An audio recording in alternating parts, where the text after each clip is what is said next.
Hello students, maths for competitive exams part 25 question number 1 देखते हैं। ए और बी के पास मिलाकर बी और सी से 3 गुना है, जबकि ए बी सी के पास मिलाकर ए से 30 रुपये अधिक है। यदि बी के पास सी से 5 गुना है तो ए के पास कितने होंगे। तो क्वेश्चन को हम सॉल्व करते हैं। देखो बेटे क्या कहता है कि ए और बी के पास मिलाकर बी और सी से 3 गुना है। मान लीजिए ए के पास जो भी पैसे होंगे, ए के पास जितने भी पैसे होंगे, अगर बी को मिला दिया जाए, फिर क्या कहता है बी और सी के मिलाने से 3 गुना है। तो ए और बी के पैसे अगर मैं जोड़ दूं, फिर कहता है बी और सी के पैसे जोड़ दो, तो कह रहा है कि बी और सी के जो भी पैसे हैं इसका 3 गुना ए और बी के पैसे हैं।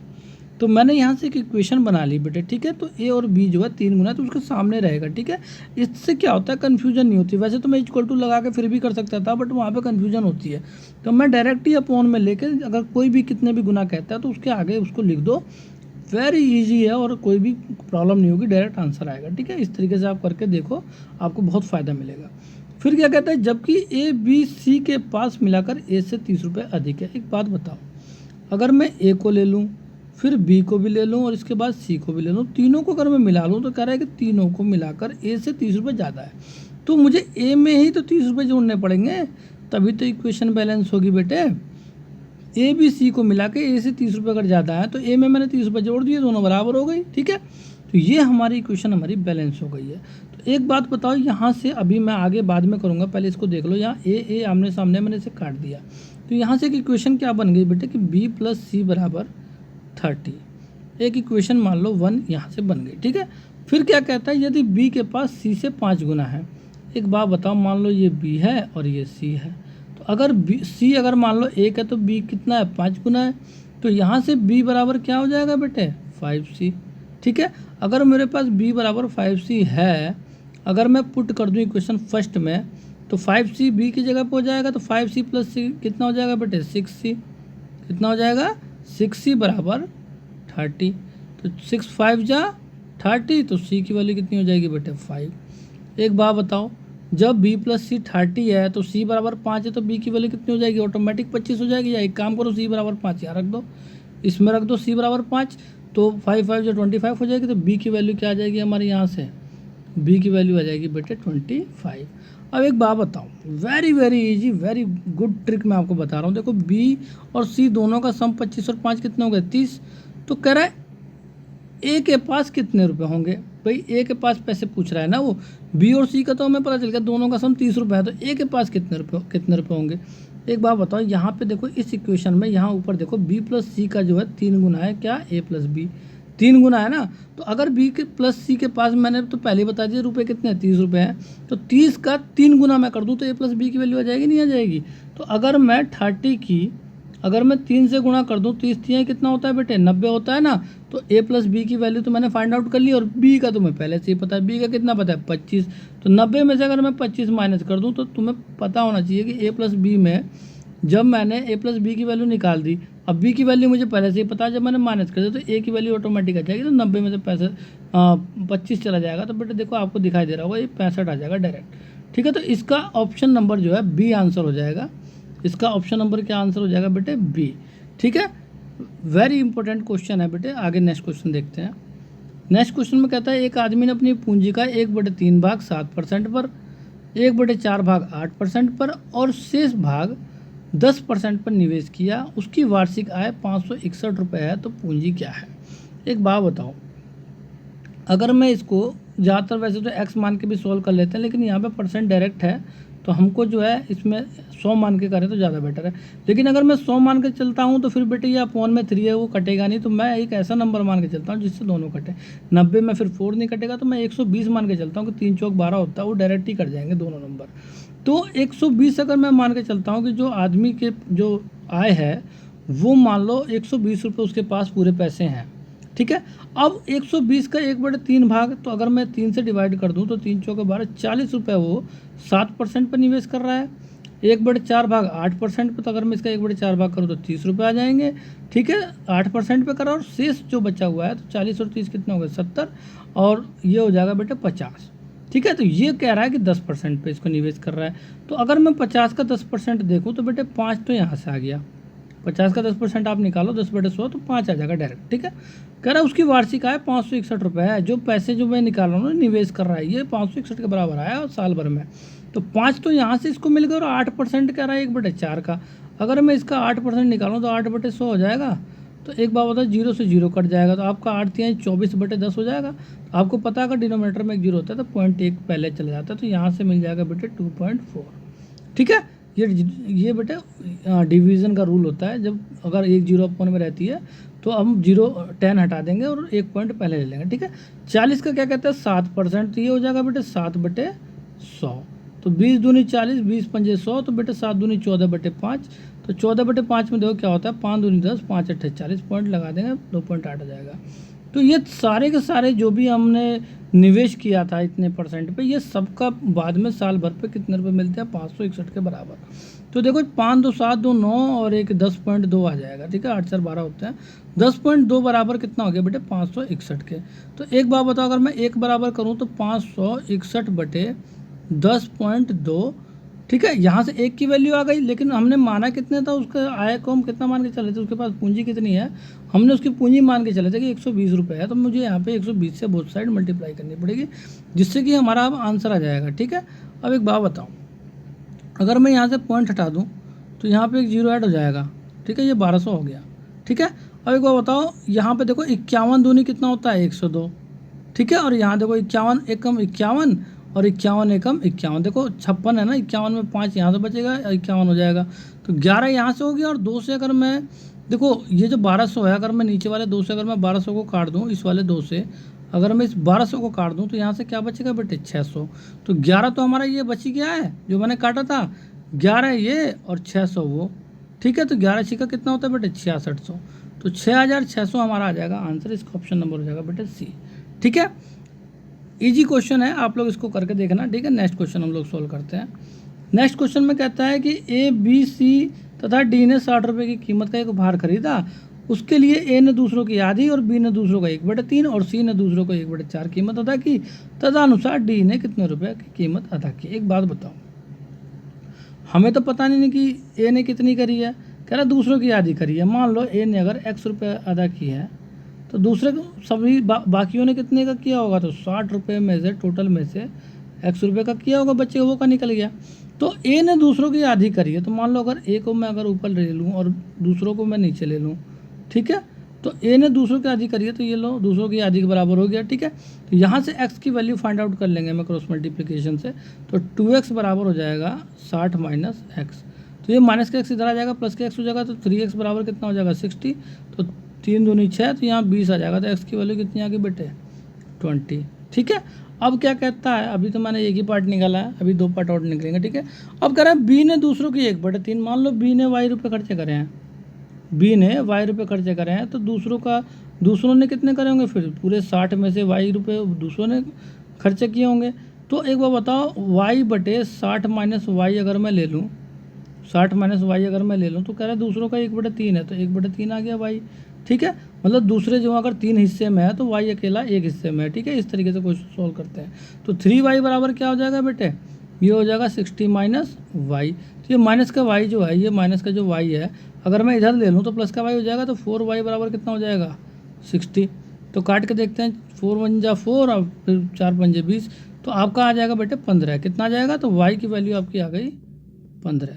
ठीक है, अब थर्ड पार्ट देख लेते हैं। थर्ड पार्ट में क्या कहता है, अगर मान लो सी ने दूसरों को 1/4 अदा किया है, तो सी मैंने मान लिया भाई सी ने z रुपये अगर अदा किया है, तो बाकियों का कितना हो जाएगा बेटे 60 माइनस z हो जाएगा। तो z/60 माइनस z अगर मैं ले लूँ, तो यहाँ से देखो क्या करा, 1/4 करा, तो 1/4 हो गया। तो अगर 60 माइनस z अगर 4 हिस्से में है, तो z ने एक हिस्सा जो है अदा किया है पैसा।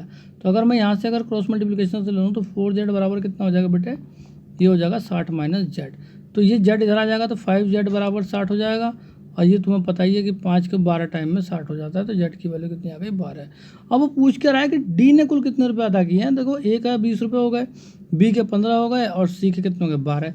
तो 20 और 15 कितने होते हैं 35 और 12 कितने होते हैं 45 और 2 47। तो टोटल पैसे कितने थे 60। टोटल पैसे कितने थे बेटे 60 रुपये। तो अगर मैं 60 में से 47 माइनस कर दूं, तो तुम्हारी डी की वैल्यू आ जाएगी लास्ट वाले की, ध्यान रखना। तो ये हो जाएगा बेटे 13। कितने हो जाएगा? नहीं, 1 सेकेंड, 20 और 15 कितने हो गए? 35, 10 45 और 2 47। तो 47, 60 में 47 का तो हो गया 50, 10 60, 13 आ जाएगा इसका। ठीक है, इसमें बेटे जो है ऑप्शन 5 थे, इसमें एक और ऑप्शन था, इनमें से कोई नहीं। ठीक है, तो इसका जो ऑप्शन सी वाला है इसका आंसर हो जाएगा ई। ठीक है, ई वाला जो इसका ऑप्शन है इसका आंसर ई हो जाएगा, इनमें से कोई नहीं। ठीक है, तो नेक्स्ट क्वेश्चन को सोल्व करते हैं। कह रहा है एक व्यक्ति ने अपने पेन अपने 4 मित्रों को ABCD में, ठीक है, ABCD जो भी है 4 मित्र उसने 1/3, 1/4, रेशो 1/5, रेशो 1/6 के अनुपात में बांट दिए। सभी वो रेशो में बांट दिया उसने। ठीक है, अपने पेन को, ठीक है, 4 मित्रों में। तो कह रहा है उस व्यक्ति के पास पेनों की न्यूनतम संख्या कितनी होनी चाहिए। देखो वेरी इंपॉर्टेंट तरीके से आपको बताऊंगा, बहुत ईजी क्वेश्चन है, आपको जो है समझ में आ जाएगा। देखो ये क्या कहता है कि एक व्यक्ति ने अपने पेन 4 मित्रों में बांट दिए। भाई एक बात बताऊं, हमें क्या पता उसके पास कितने न्यूनतम पेन है, बट हमें इतना पता है कि अगर हमें उसकी न्यूनतम पेनों की संख्या निकालनी है, देखो क्या कह रहा है, हमको इसका एक एलसीएम तो लेना ही पड़ेगा। हमको डिनोमिनेटर में कोई भी इसको हम रख नहीं सकते फ्रैक्शन में। तो अगर हम इसका डिनोमिनेटर ख़त्म करें तो आपको पता होना चाहिए कि 3, 4, 5, 6 का सभी का जो एलसीएम जो आएगा वो आएगा बेटे, लीस्ट कॉमन मल्टीपल आपका आएगा बेटे 60। कितना आएगा? 60। अगर एक बात बताओ, अगर मैं अपॉन में 60 ले लूँ तो ये देखो ये 20 टाइम में चला जाएगा, 20 रेशो। ये देखो 4 एकम 4 और 4 पंजे 20, 15 आ जाएगा यहाँ से। और ये हो जाएगा 5 एकम 5, 5 दूनी 10, 12 और 6 यहाँ पे 60। एक बात बताओ, कह रहा है पेनों की न्यूनतम संख्या कितनी होनी चाहिए। देखो एक बात बताओ, ये देखो 20/60 है, 1/3 के बराबर है कि नहीं है? 15/60 1/4 के बराबर है, 12/60 1/5 के बराबर है और 10/60 1/6 के बराबर है। ठीक है, तो अब वो इन सभी को ऐड कर लो। वो कह रहा है कि पेनों की न्यूनतम संख्या कितनी होनी चाहिए अगर हम 4 मित्रों को अगर इस अनुपात के हिसाब से अगर हम बांटेंगे, तो इतने अनुपात को बांटने के लिए मिनिमम जो संख्या पेन की होनी चाहिए बेटे ये होनी चाहिए। इन सबको हम ऐड कर देंगे न्यूमरेटर को। तो 20 और 15 कितने हो गए? 35 और 12 कितने हो गए? 47 और 10 57। तो न्यूनतम जो है 57 पेन होने चाहिए, तभी जाके जो है हम 4 मित्रों को जो भी उस व्यक्ति ने जो है उसको बांटा होगा। ठीक है, तो इसका ऑप्शन नंबर सी हो जाएगा आंसर। नेक्स्ट क्वेश्चन सोल्व करते हैं। कह रहा है A-B की मासिक आय का अनुपात 6:5 है और उनका मासिक व्यय 4:3 के अनुपात में है। यदि प्रति माह 400 रुपये की बचत करता है तो उसकी मासिक आय राशि ज्ञात कीजिए। देखो क्या है, मान लीजिए कि जो A और B की जो मासिक आय है, मान लीजिए 6x और 5x है टोटल। ठीक है, अनुपात में दिया था हमने, टोटल मान लिया। कह रहा उसका मासिक व्यय 4:3 है और वो बचाते कितने हैं? 400 रुपये। एक बात बताओ, मान लो कि 6x अगर उसकी आय है A की और B की जो मासिक आय है वो कितनी है? 5x। अगर एक बात बताओ, वो कह रहा है कि उसका मासिक व्यय इतना है और बचा रहे हैं इतना। अगर मैं उसकी आय में से, ठीक है, अगर उसकी आय में से अगर मैं बचत को माइनस कर दूं, आय में से अगर मैं उसकी बचत को माइनस कर दूं तो खर्चा आ जाएगा। हाँ, आय में से अगर मैं माइनस कर दूं बचत को, मान लो 400 रुपये वो बचा रहे हैं और मैंने 400 रुपये माइनस कर दिए पूरे आय में से। ठीक है, तो उसका बचा क्या? फिर खर्चा ही बच गया ना भाई। मान लो कि 1000 रुपये उसके, मैं ऐसे नहीं समझाऊंगा, मान लो कि उसकी जो भी आय है, मान लो 20,000 रुपये आय है। ठीक है, तो अगर वो 400 रुपये बचा रहा है तो 400 रुपये मैंने घटा दिए, अब बाकी वो सारे खर्चे क्या हो गए। इस तरीके से आप समझो।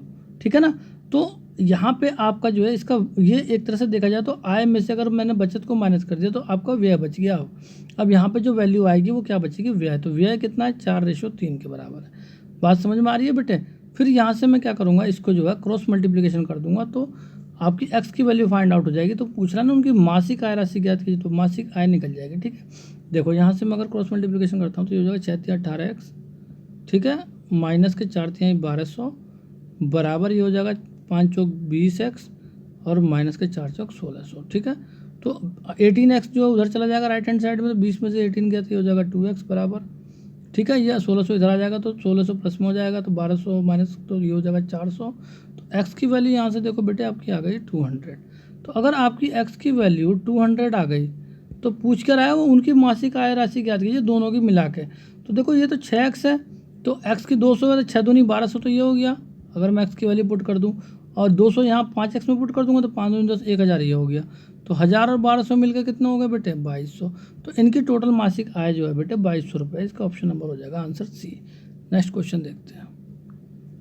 कह रहा है उन वृक्षों की अधिकतम संख्या ज्ञात कीजिए जो 1760 मीटर लंबी एक सीधी सड़क के दोनों किनारों पर 20 मीटर के अंतर पर लगाए जा सकते हैं। एक बात बताओ, वेरी इंपॉर्टेंट क्वेश्चन है, मैं इसको एग्जाम्पल के साथ आपको समझाता हूँ। मान लो एक सड़क है, ठीक है, कह रहा है अधिकतम संख्या ज्ञात कीजिए जो 1760 मीटर एक लंबी सीधी सड़क है, ये पूरी 1760 मीटर की है और दोनों किनारों पर 20-20 मीटर के अंतर पर लगाए जा रहे हैं। मान लो दोनों किनारे हैं और ये वृक्ष इस तरीके से लगाए जा रहे हैं जितने भी होंगे, ठीक है।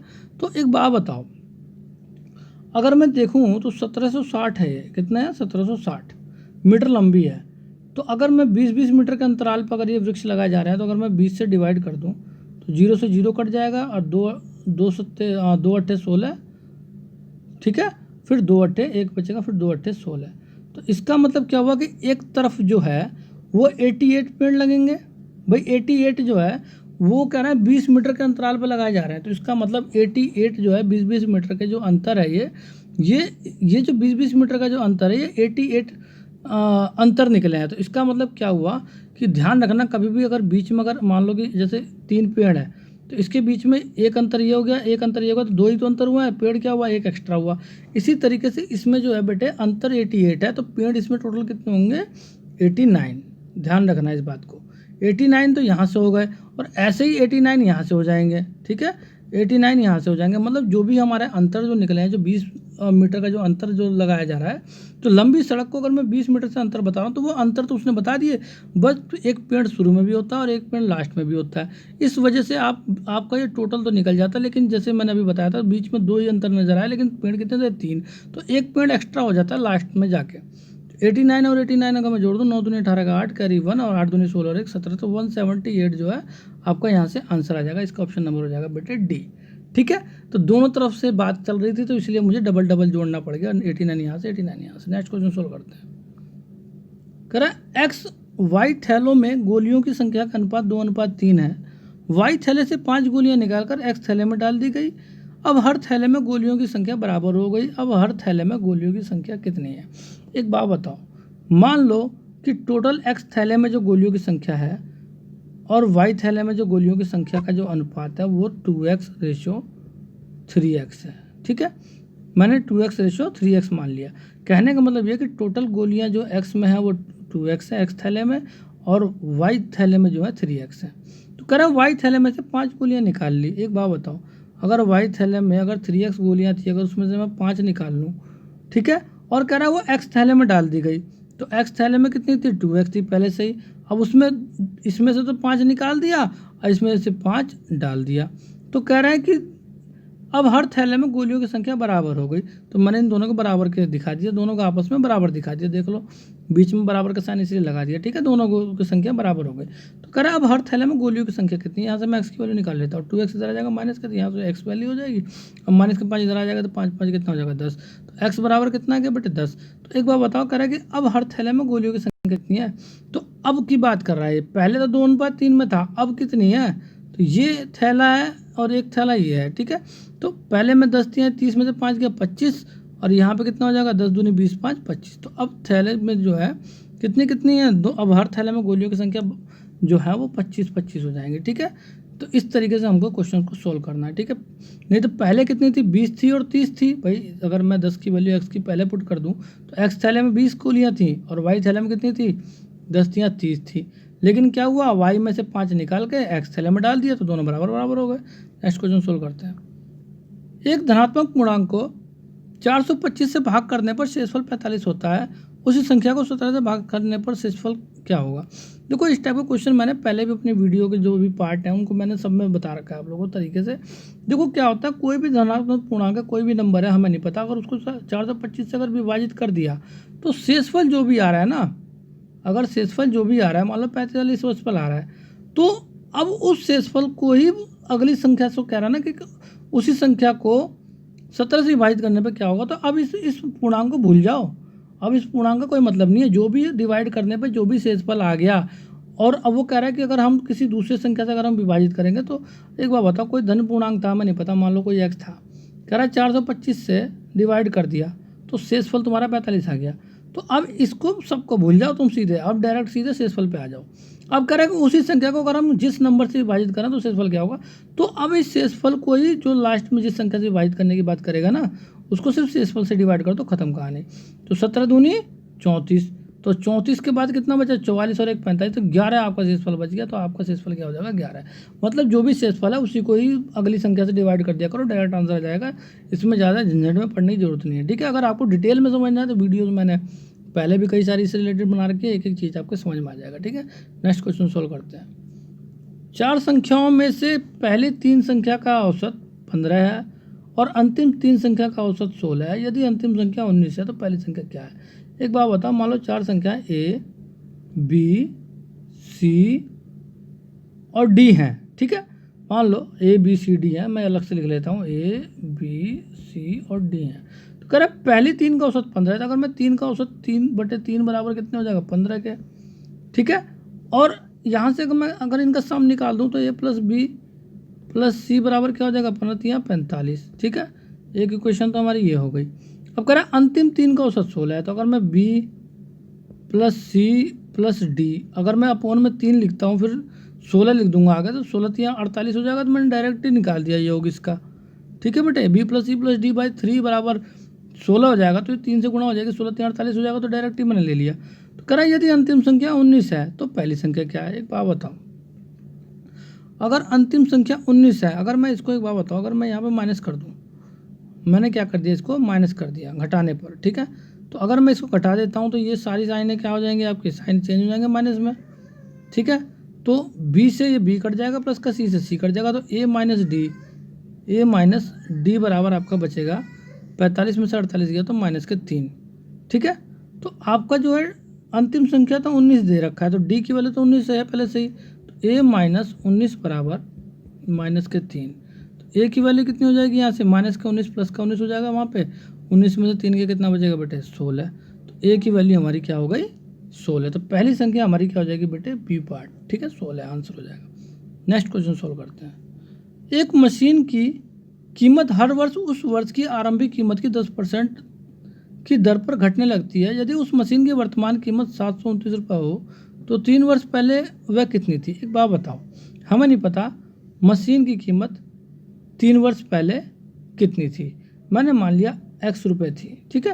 अब वो क्या कर रहा है कि उसकी जो कीमत है हर वर्ष उस वर्ष की आरंभिक कीमत की 10% घट रही है। तो एक बात बताओ, अगर मान लो पहले साल अगर 10% घटेगी तो उसकी कीमत 90% ही तो रह जाएगी पूरी कीमत की। पूरी कीमत हमें पता नहीं, मैंने मान लिया X है। फिर उसके अगले साल फिर उसकी पूरे की टोटल की 90% घट जाएगी, ठीक है। फिर उसके अगले साल 3 वर्ष की बात करें, फिर तीसरी बार भी वो 90% घट जाएगी। तो वो तीनों बार घटने के बाद जो वैल्यू आई है उसकी जो वर्तमान कीमत रही है वो रही है 729। तो कह रहा है 3 वर्ष पहले कौन सी थी, तो 3 वर्ष पहले मैंने क्या मानी थी शुरू में, X रुपये मानी थी। तो X की वैल्यू यहाँ से हम फाइंड कर देंगे, डायरेक्ट आंसर आ जाएगा। देखो बेटे कैसे होगा, 1 2 3 जीरो से नीचे के 3 जीरो खत्म, ठीक है। 9 निम 81 और 81 निमा 729, ठीक है। तो 3 9 से ये 729 डायरेक्ट ही खत्म हो गया। तो X बराबर क्या आ जाएगा, ये नीचे से 3 जीरो वाले जो हैं, ये 2 जीरो ये और 1 जीरो ये, तो 100 की 10 से गुणा कर देंगे तो 1000 आ जाएगा। तो यहाँ पर डायरेक्ट हमारा आंसर आ जाएगा बेटे। 3 वर्ष पहले उस मशीन की जो कीमत थी वो 1000 रुपये थी। नेक्स्ट क्वेश्चन को देख लेते हैं बेटे। ओके।